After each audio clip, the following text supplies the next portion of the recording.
On December 10th, 2009, 20th Century Fox released James Cameron's newest movie called Avatar. Needless to say that it became a massive phenomenon internationally and even became the highest grossing film of all time worldwide, grossing $2.923 billion. 13 years later, on December 6th, 2022, they released a sequel called Avatar: The Way of Water, with the hopes of starting a massive franchise. Now, with the third installment coming up pretty soon, I thought it could be a good idea to revisit both Avatar movies. For the last couple of years, I've heard many people around me say that they find the Avatar movies overrated and that they were never actually that good. And so, that led me to question the reputation of these movies. Are they actually that good, or are they overrated like I've heard many times before? Well, I decided to rewatch both Avatar movies, and in today's video, I will be answering this question by giving you my thoughts on these movies. And on that note, hi everyone, I hope y'all are doing fine. Now, enough yapping said, let's start this video by reviewing the movie that started this franchise in the first place, Avatar. Spoilers alert for Avatar and Avatar: The Way of Water. And if I mispronounce anything during this video, I'm sorry in advance. I already have some difficulties with my English, so imagine me trying to pronounce words from a fictional language. Anyways, let's move on to the review now. So, Avatar is a sci-fi movie taking place in the year 2154. It takes the viewers to the world of Pandora, a habitable moon with a colorful and unique wildlife. The story follows Jake Sully, a paraplegic former Marine who joins the Avatar program, a program where humans control artificial Na'vi bodies, a tall blue-skinned species deeply connected to nature, to interact peacefully with these locals. Jake's mission is to gain the trust of the Na'vi and convince them to relocate so the humans can access their valuable resources. So, what did I think of this movie? Well, let's start with the story. I think the story is very special and unique. It addresses themes like colonization and capitalism. It criticizes the way humans take advantage of foreign people to gain profit from their resources, and I think it does it in a way that raises awareness pretty well. The movie makes the viewers fall in love with the way the Na'vis live and makes us attached to these people. It's a really strong story, emotion-wise. Sure, it's a bit long and slow at times, but it takes this time to establish the world we're discovering. This movie doesn't just share an emotional journey, it also shares a visual story, a beautiful one even, whether it's because of the character designs, the environments, or the colors. For a movie released in 2009, I think it holds up pretty well today, and I can't even imagine how big of an improvement this movie was at the time in the world of special effects. Now, the story doesn't just build up because of the visuals or the emotions, it also builds up because of the characters. So here's me giving my opinion on every important character of this movie and how greatly they were used or not in the story. So let's start with Jake Sully, the main character of the movie. He was honestly a great character to me. His handicap is used to demonstrate that nothing stops him, which makes him a strong and devoted character. And his backstory, being an ex-Marine and all, supports this idea even more. During the entire movie, he learned the ways of the Na'vi, and he even fell in love with one of them. His goal at first was to learn their ways so he could give information to the humans that they could use to force the Na'vi to relocate. He would also have gained his legs back with this deal, which adds more motivation for his character to embark on this mission in the first place. But as time passes, he starts to like the lifestyle of the Na'vis and wants to help them. So this switch up with his character is a great use of character development in my opinion, and it's one that's really likable and interesting. It makes for an interesting story, and I think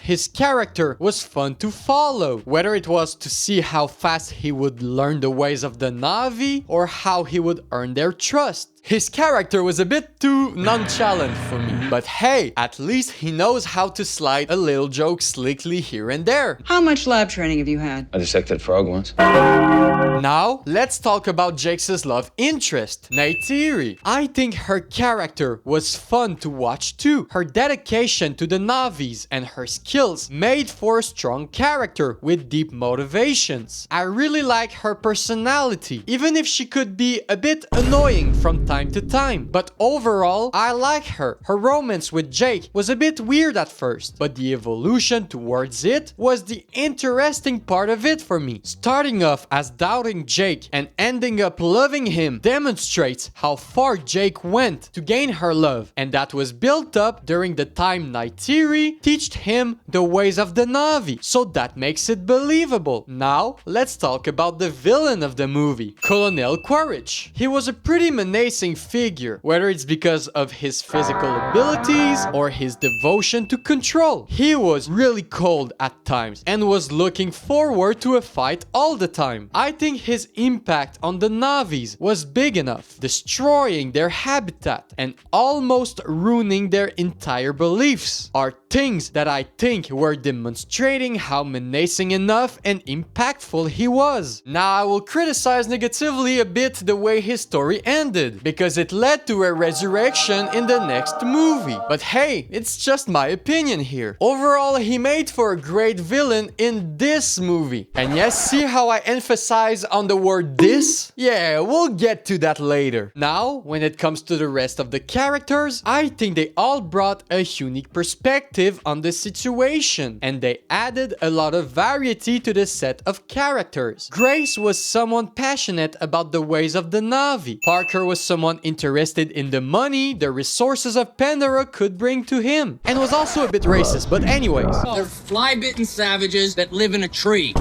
And the rest of the characters all had a different personality and different abilities. Also, I think the evolutions of some of the relations between characters were really nice. I like how Grace and Jake started off on the wrong foot and ended up helping each other with the Navis. And same goes for Jake and Neytiri's relationship, like I mentioned previously. And also shout out for not holding back on killing important characters to make their death impactful to the story, except the villain, but we'll get to that later. Now, enough with the characters. What did I think of the events of the movie? Well, like I said, the story is pretty good in my opinion, and the events helped us get more attached to the Navi.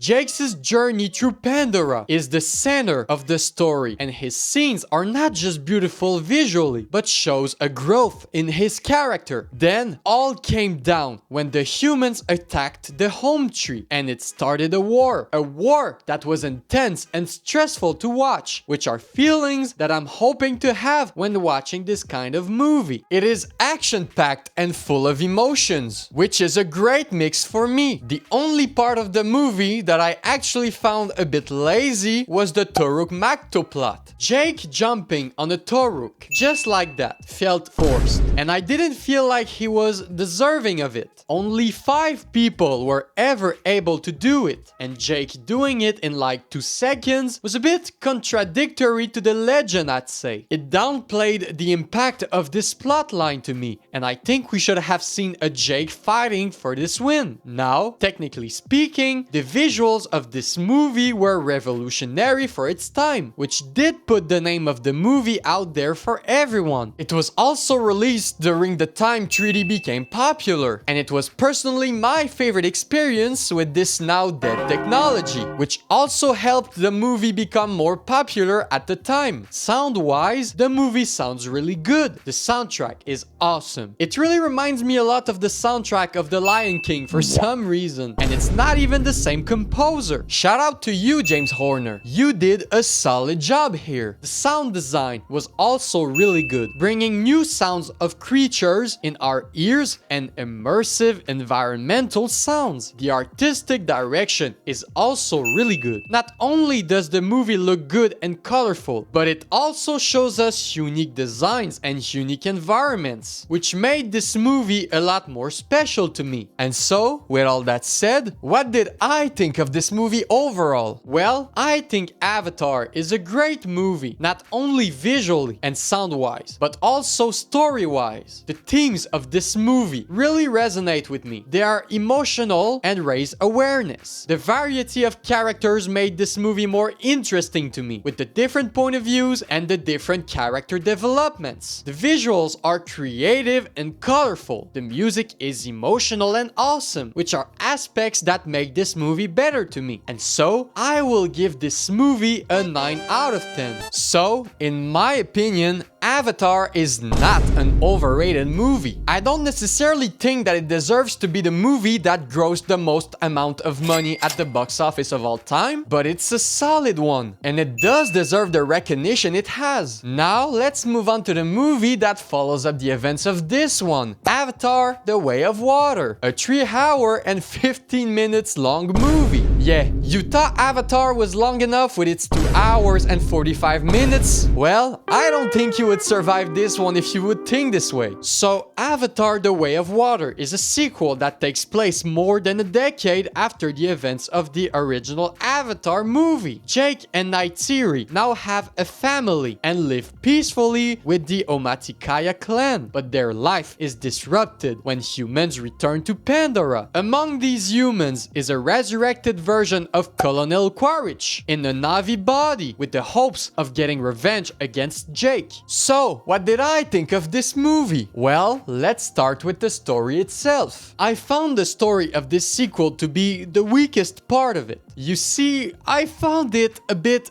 unoriginal, and I think it misses what made the first movie so impactful for me. The previous movie had high stakes when it comes to the lives of the Omaticaya clan. In this sequel, the stakes were more about Jake's family, so you can clearly see the downgrade here in terms of stakes. Sure, the Metkahina clan were also in danger, but their presence in the conflict started because Jake and his family came to live with them in the first place. So there were more of a collateral damage, let's say. And the story itself is also a bit empty. Half of the movie is just scenes that are here to demonstrate how the Metkahina clan lives, and the rest of the movie feels like a story that has been told many times before. I feel like they just made a weaker version of the first movie, story-wise. The only difference is that instead of being about the Omaticaya clan, it's about Jake's family, which isn't something that is necessarily bad. I just feel like this movie missed the chance to go bigger and to have higher stakes in the world of Avatar. Humans came to Pandora, just like in the first movie, to exploit resources. They then fight a Na'vi clan, just like in the first movie. Do you see a pattern here?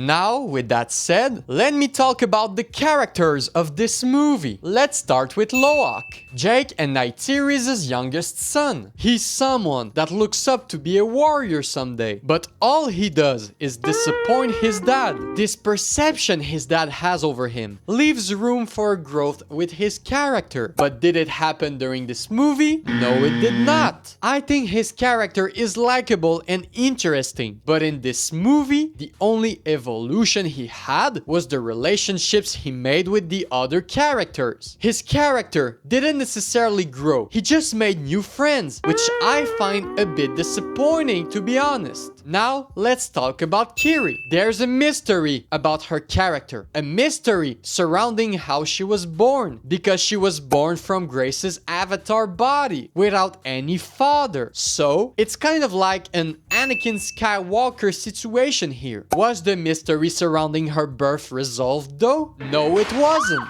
Again, they opened doors for these characters, but never exploited these doors, and just went in a completely other direction for them. I like these characters, but they all have been wasted on some level, and Neteyam is not an exception. Neteyam is Jake's oldest son, and his character had no place to develop, because he was only there from time to time when his youngest brother was in trouble. And then they killed off his character. But the problem is that we didn't get enough time to become attached to him. So his death wasn't impactful enough, in my opinion. And Took, the youngest daughter, well, she was there, I guess. Anyways, the family members all had wasted potential, which I find disappointing. I liked Jake and Neytiri's contrast in their relationship though. Jake was more of a strict parent, whereas Neytiri found him too strict, and their debates were interesting, but I don't feel like it ended up affecting the storyline. And then there's Spider, the worst character in this movie. I hate this character so much. I just find him to be a cringe wannabe Navi, and every time he's on screen, I get goosebumps because of how uncomfortable I become. And his relationship with his dad was also really weird. It's like Spider hates his father during the entire movie, but decides to save him at the end without any explanation or reason whatsoever. The story didn't evolve in this direction, so why the sudden switch up? Well, I sadly don't know, and I think it's just too weird. His character and some aspects of Jake's family though brought a great ethical question to me. What makes a Navi a real Navi? Like, Spider grew up with them in a human body, and Jake's children have 5 fingers instead of 4. So, can we consider them to be real Navis? Well, I won't answer this question of mine today, but why I mention it is because I think this is the only great thing that Spider's character brings to this movie. Apart from that, I would have liked this movie better without him. And finally, the last important character that I wanted to talk about, as promised, is Colonel Quaritch. I hate that he is back, and that there's the possibility of him always coming back because of the backup copies of his memory. It's honestly as bad for me as Palpatine's return in The Rise of Skywalker. Both of their returns ruined the impact of their original death. At least he is in a new form, which brings something different on screen with his character. But still, I hate the fact that he is now the main villain that will always come back for some reason. What he wants is revenge on Jake. So what more can he possibly want for the next movies? Well, I guess we'll have to see. But if his future goal isn't different from the one in this movie, I am officially gonna crash out. I think his motivations in this movie were too personal, which made me question the purpose of his followers. What would they gain from Quaritch's personal journey? Well,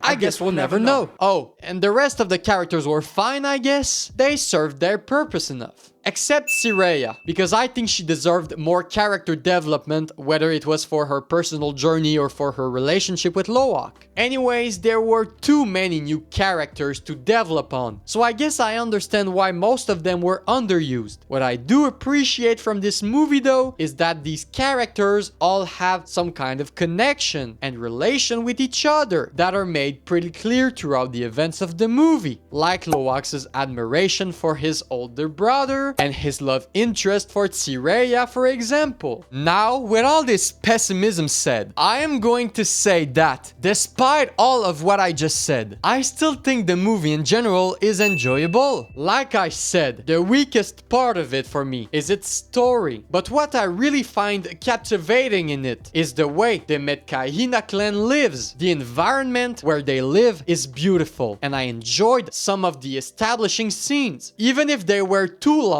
and took too much time that should have been given to the main plotline. It was fun to discover a new Navi clan with a different way to live. The visuals of this movie really improved from the previous one, whether it's the CGI, the character movements, the water animation, or the colors coming from the lightning. The sound design was immersive, and I like the soundtrack of this movie too. So, technically speaking, once again, this movie is a masterpiece. But personally, I like to watch movies for their story and their characters, which are the weaker aspects of this movie in my opinion. Oh, also, I don't think this movie was worth being 3 hours and 15 minutes long. The pacing was too slow, and it could really have been shortened, especially the last battle that lasts for like an hour. Talking about the last battle, I feel like it was too repetitive. It's supposed to be the climax of the movie, and it is. But I feel like every time a character took a step forward in this battle, they came right back to the beginning. Can't believe I'm tied up again. Which made this battle too long and repetitive for me. Now, with all that said, what did I think of Avatar: The Way of Water overall? Well, this sequel is really similar to its predecessor in terms of story. To me, it's even a downgrade from it. I really like most of the new characters from this movie. That does not include you, Spider. I became attached to Jake's family. Problem is, their stories were introduced to go one way and concluded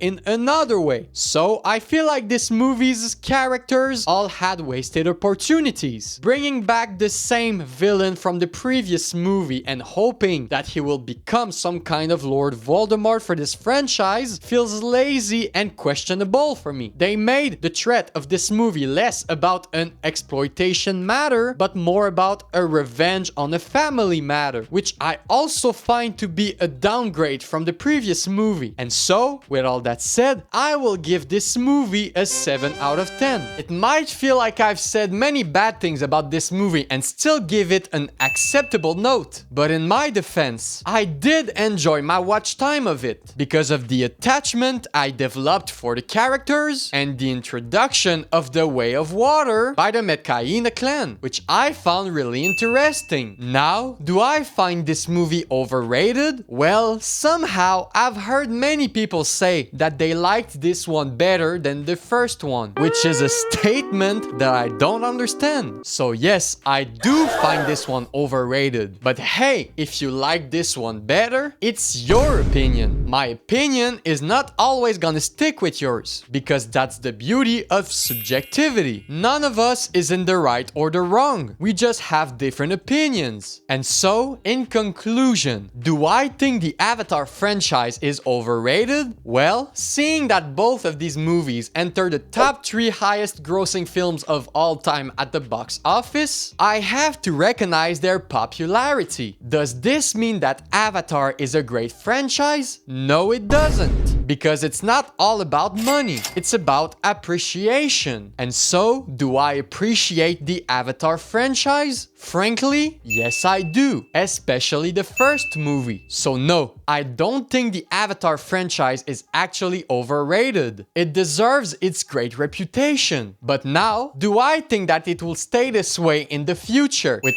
all the movies that are coming up in the next few years? That, my friends, you will know in a future video of mine. What do you guys think of the Avatar franchise? Tell me your opinions in the comment section down below. If you enjoyed this video, make sure to subscribe to this channel. It really helps small creators like me. Leave a like or a dislike if you want, and I hope to see you guys in the next one. See ya!